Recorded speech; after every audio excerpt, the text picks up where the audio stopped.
Ay, nako, nakita kami ni Lilan. Nakabili na daw si Lilan. 141,000, dalawa. Magkano patupa mo sa isa noon? Para yung laki? 141. Uy, malaki. Parang 17 taon ang isa. Sobra 17 ang isa, tapos 60 plus ang isa. Ikaw nagsumipat, tapos kami ang Roger. Ikaw. Wow. Saan na? Di pa nakaakyat? Hindi naman na zero si Lilan. Kahapon nakaisa siya, tapos ngayon dalawa. Ahay. 60 plus at saka 70 plus. Ah? Ito?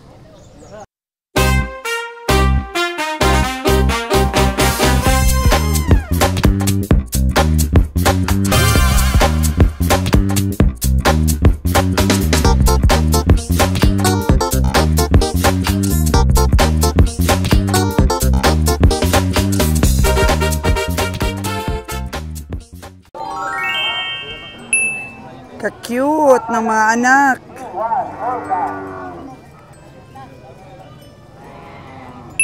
Tinatawaran lang ng 4-5 kasama yung mga anak.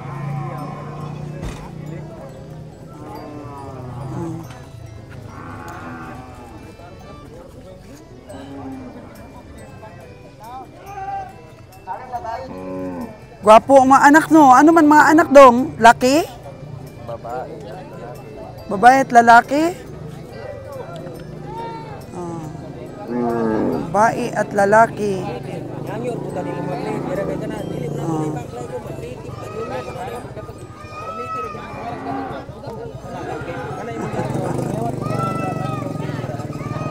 Oh, ayan na, nahawakan ng kalat. Magkano bili mo dong? 5,000. 5,000. May dala ng itoy. Barato na. Babae at lalaki ang itoy. Yan na, parang merged mga kaganang buhay ang palitan mo. Yung bilhan mo ba, farmer talaga. Tapos ganyan, iantog-antog din nila. Binta nila 5,500. Ang bilis lang. Bilis lang 500. Yun.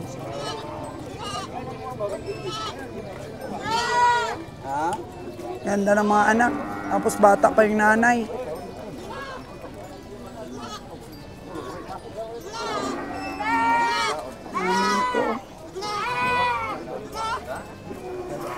Kunti talaga ngayon mga kaganang buhay yung mga baka talaga. Hindi nabinta yung mga baka. Mga farmer, wala pa kasing opening of the class. Tapos sabi nang nagbiro dito kanina, wala pang baka madam kasi may mga pera pa sila galing sa politiko. Hindi pa nila bibenta yung mga baka nila. Kasi may panggastos pa sila madam, kakatapos pa lang ng eleksyon. Baka may punto din naman. Halo! Baka may punto din naman na may pera pa yung mga farmer natin.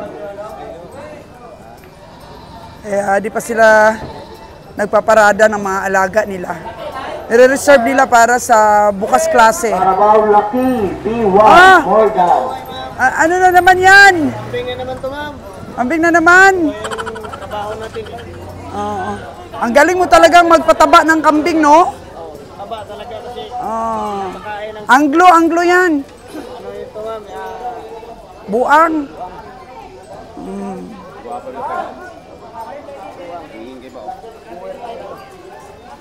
Makinis. Pinapakinis niya naman yan. Baka ganahan ka. Ganahan ko anak, umura lang. Magkano yan? 9.5 lang, ma'am. Kano lahat yan?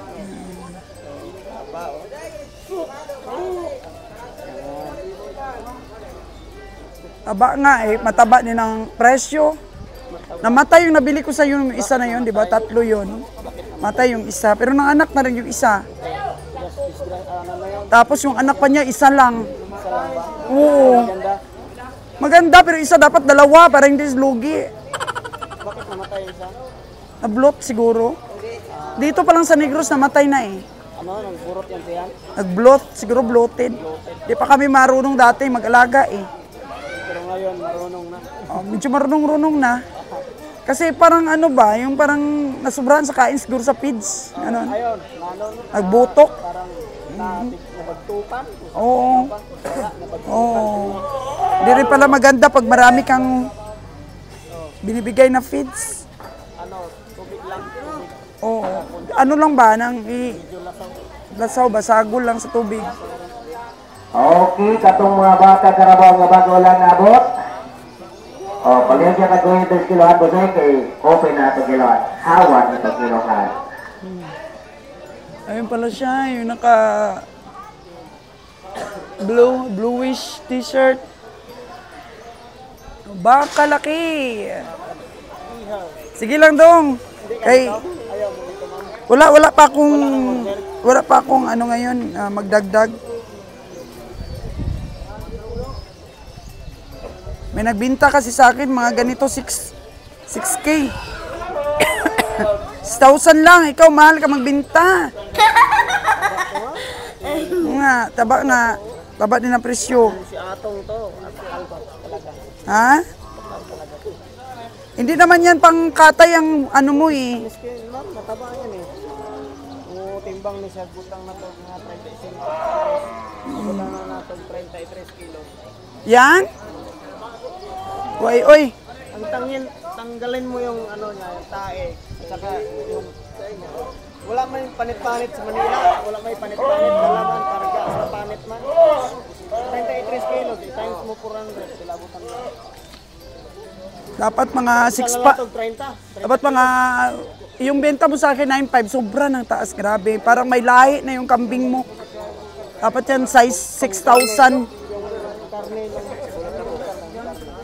Lagay natin sa 30 kilos. Walang 30 na, 20 lang na. Sobra. Sa live weight oh. Live weight, sobra na eh, 60 na eh. Bigat to. Bigat kayo. Sobra-sobra man ikaw mag ano. Sobra-sobra man ikaw mag estimate sa kanding mugdong. Mugat din kayo. 6,000 lang na kay palito na ko. Yo, wala ko eh. Mahal man na imo 9.5. Grabe man kang baligya. O napalit na o. Kana, 'di ba? Sabi ko sa iyo, binili nila doon sa farmer tapos antog-antog na nila, may dalawa ng anak. O mga 7.5 na yan nila binta. Nabili nila sa farmer 5,000. Kasi ang ganda oh. Apil na ang bata. Oh, apil ng bata. 5,000 lang kanina bili. Oh. Baka baying, B1, more guys. Ayun. Binayaran na siya. Oh, pinipilit pa. Kukunin na yung ano niya. Bigay mo na, Dong. Magkano binibigay mo pera sa kanya? 5'6". Oh, di ba 5'6 na? Hindi ito ma'am, yung dalawa ma'am. Asan yung dalawa? Nandun? Yung ano yon? Laki. Laki. Wala city na daw. City din ang tinutong niya. Baka baying, 7,000 daw ang kanyang benta. 5'6 binibigay. Yang kita tinulong. Ano, but.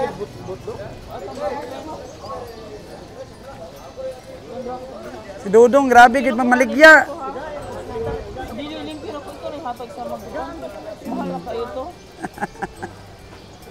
Ang ganda ng ano niya, oh.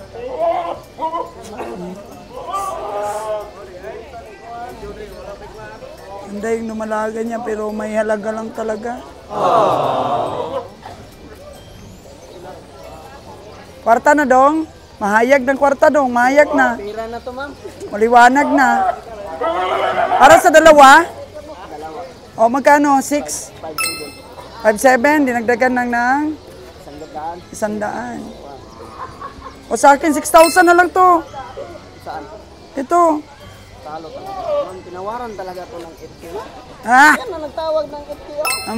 Yan. Yan, tuturo ka na naman ng kasamahan mo sa trabaho. Talaga, kasamahan ma'am. Totoo yan. Anak ni Winnie yan. Winnie yung magmalit dirigdag kong kandeng, taga magsaysay. Ahay. Lala mo yun. Hindi ko kilala.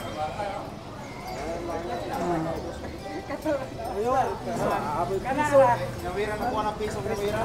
Piso rin.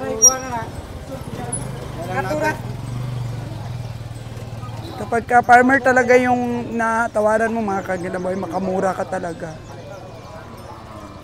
Pag nasa ano na, hinti na, mahal na.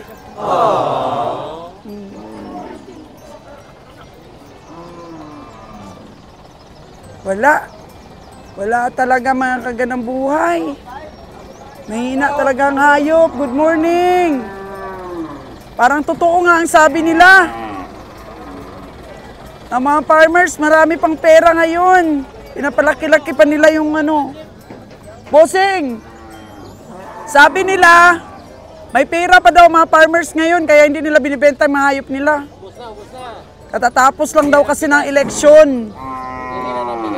Nabili na yun ang bigas, yung mga natanggap. Arabo. Tatlong daan lang daw. Kasi kayo kagati ko. Yan ang sabi-sabi nila dito. Mga joke nito ng mga ahinte. Di pa daw binibigay ng mga farmer yung alaga nila. Kasi may panggastos pa daw. Oh.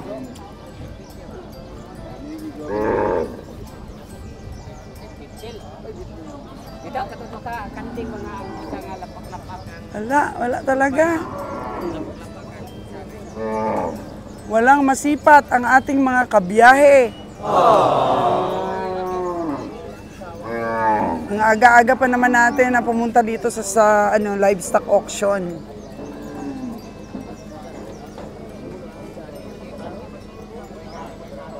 Malagit. Ano to, Pai? Mas marami pang tao, Pai, kaysa sa hayop. Oh. Pero di ka makasama sa bakong, Pai, kasi wala tayo doong higaan. Wala tayong higaan doon. Mahirap doon. Ay, nako, nakita kami ni Lilan. Nakabili na daw si Lilan. 141,000, dalawa. Magkano patupa mo sa isa noon? Para yung laki?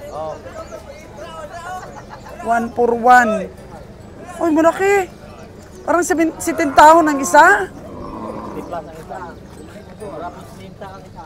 Sobra 17 ang isa, tapos 60 plus ang isa. Ikaw na sumipat, tapos kami ang Roger. Ikaw. Wow. Saan na? Di pa nakaakyat? Hindi naman na zero si Lilan. Kahapon nakaisa siya, tapos ngayon dalawa. Ahay. 60 plus at saka 70 plus.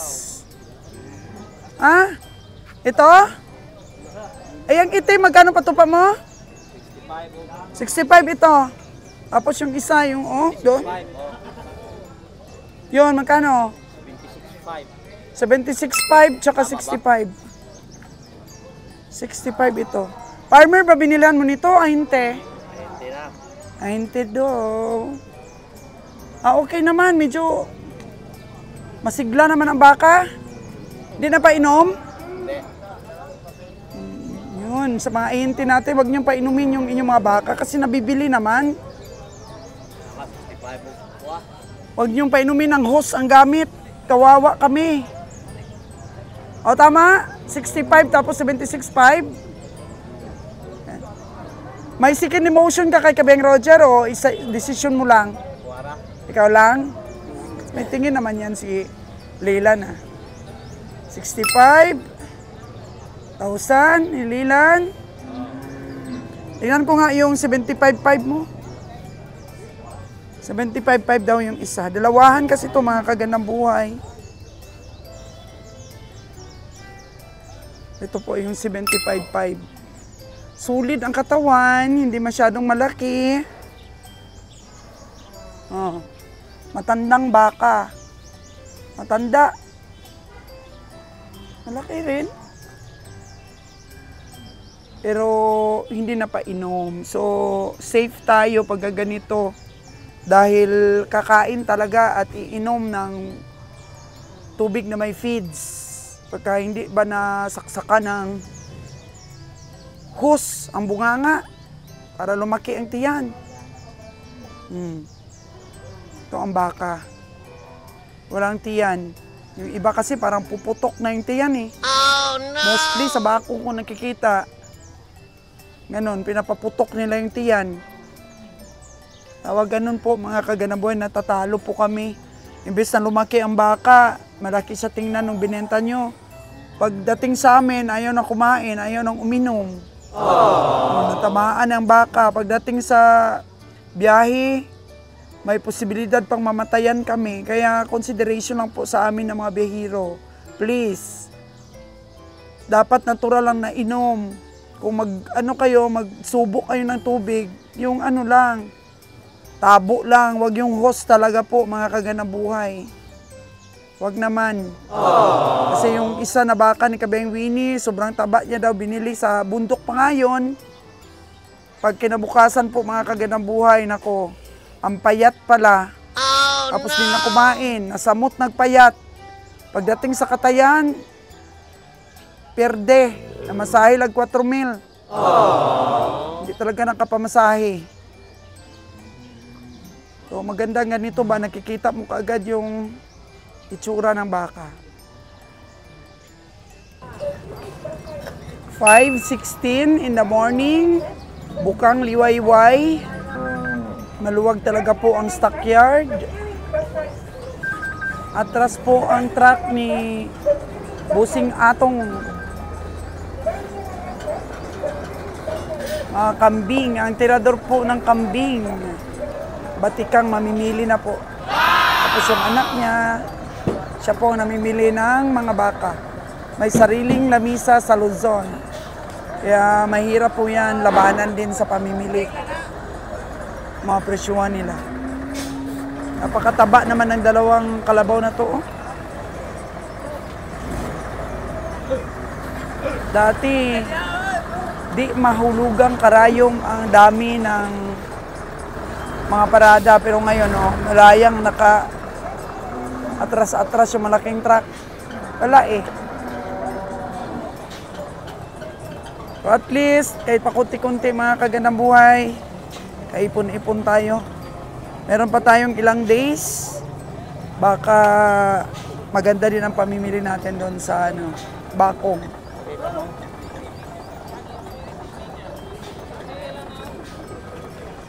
Yan yung puro na may yelo na tatak.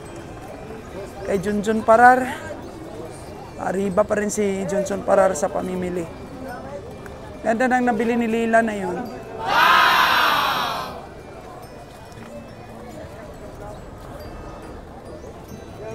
Beng Roger, din natin nakita yung anino. Ano na kaya ang nangyari sa kanyang pamimili?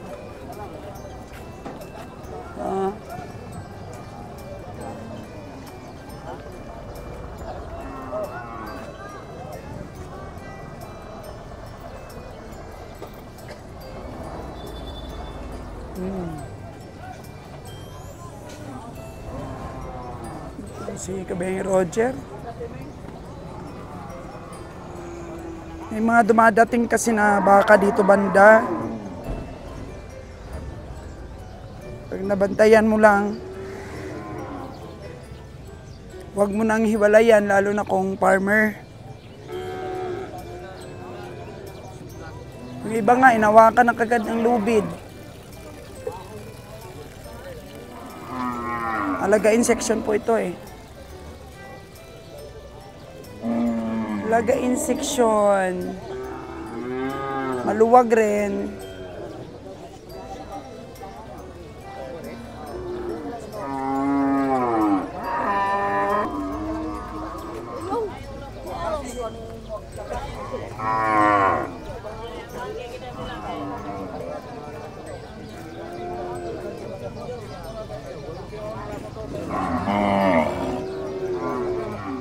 May ilan-ilan din ditong baka, oh.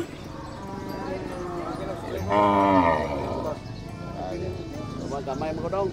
Yan, kamay po yung pwede. Ito lang. May tinatawaran naman pala si kabiyahe.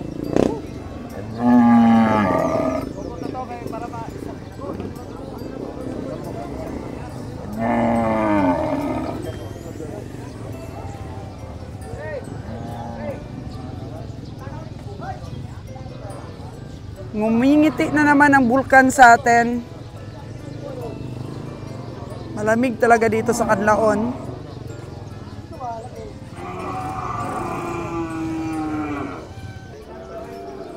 Ayun po mga kaganang buhay. Oras po natin. Maaga pa masyado. Pasado alas 5 pa lang. Dito po tayo pa-picture sa Bulkan Canlaon. At least yung Bulkan Canlaon ngayon nakangiti, hindi siya nag-aalburuto. Meron tayong namatay na umakyat ng Mount Everest na kapwa natin Pinoy. So, grabe. Sa mata niya, dun sa close-up picture na may na siya dito, may sugat na siya dito. Sa mata niya pa lang po, makikita niya mga kaganang buhay yung maluha-luha yung mata niya.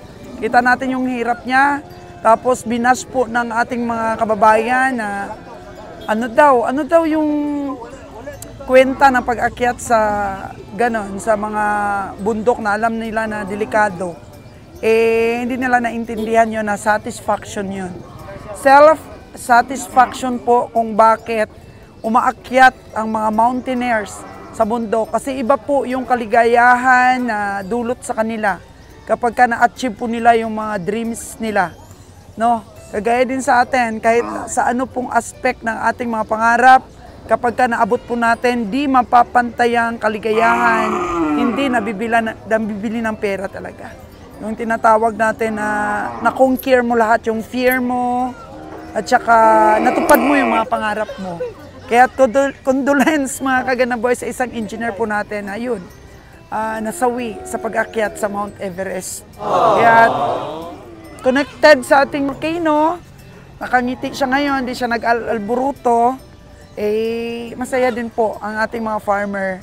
Kasi siyempre malaki rin pong dilobyo ang pagputok mga kaganang buhay. Marami pong apektado.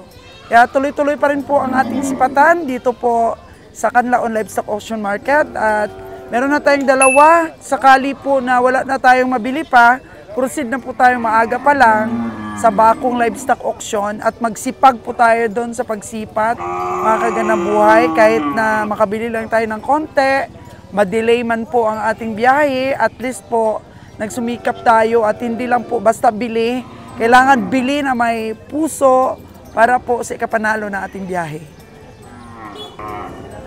5:36 in the morning, mga kaganang buhay, dumami po ang mga tao. Pero hindi po dumami ang mga hayop. Dami na ng mga tao, si Pai lang ang maganda ngayon. So, happy si Pai, happy na-experience niya po na pumunta ng livestock auction. Ito tinatawaran ni Kabeng Roger, yung dalawa na to. Medium sizes, puro mga babae.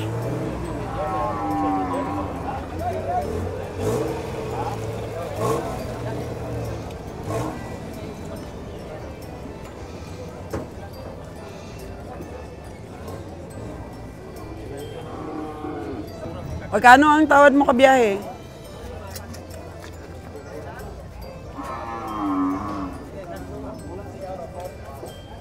Babae. Pero mataba. Natin.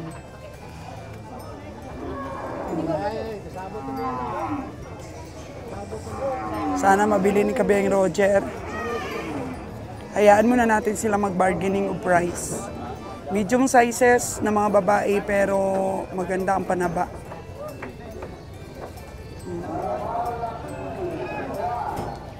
Mukhang dumalaga pa.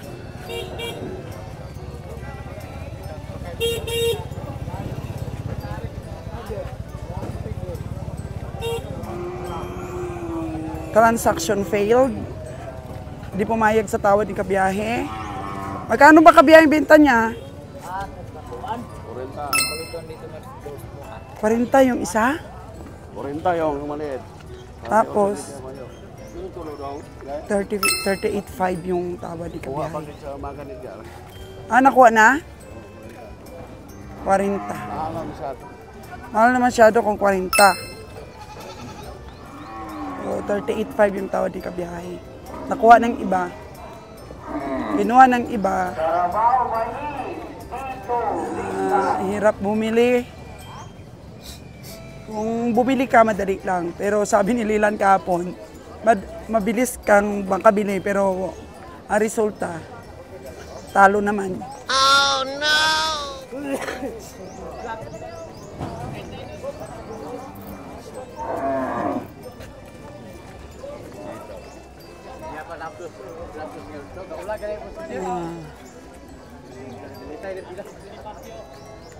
At least si Lilan nakabili na ng dalawa, hindi tayo na zero.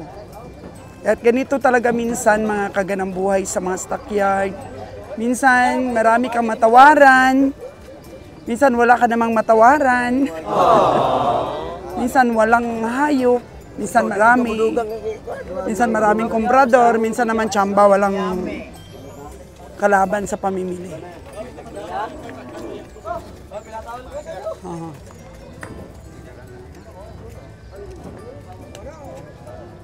Marami palang naghahanap kay Bonnie. Kasama natin si Bonnie, mga kaganang buhay ha.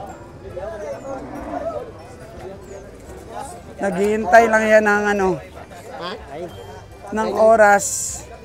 Bonnie boy! Ako, na-miss ka ng ating mga tagapanood. Ha? Ha? Ba, si Jewel ang pugi natin si Jewel. Grabe. Wow! Kasi kukuha sila ng rice hull mamaya. Ipa ng palay.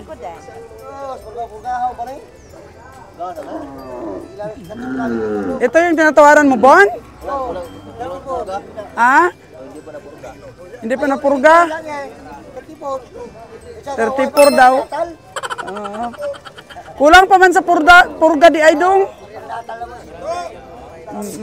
Sabi ni Boniboy, kailangan niya daw munang purgahin yan bago mapakatay. Sabi na asawa mo, 34 daw. O ito, Bon.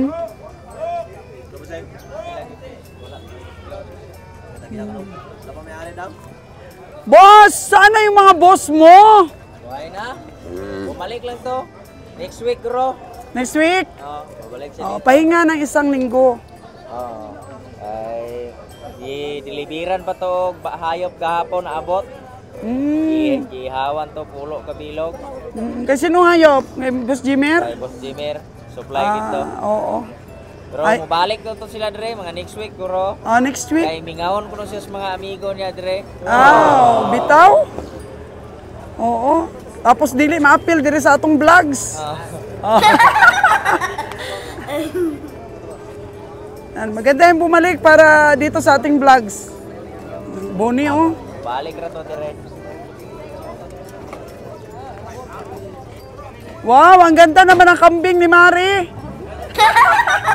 Ano yan, pagkatay? Pang-uso na, madam. Ang uso. Benta nila, benta din nila. Tanguon lang, tubuon. Oo.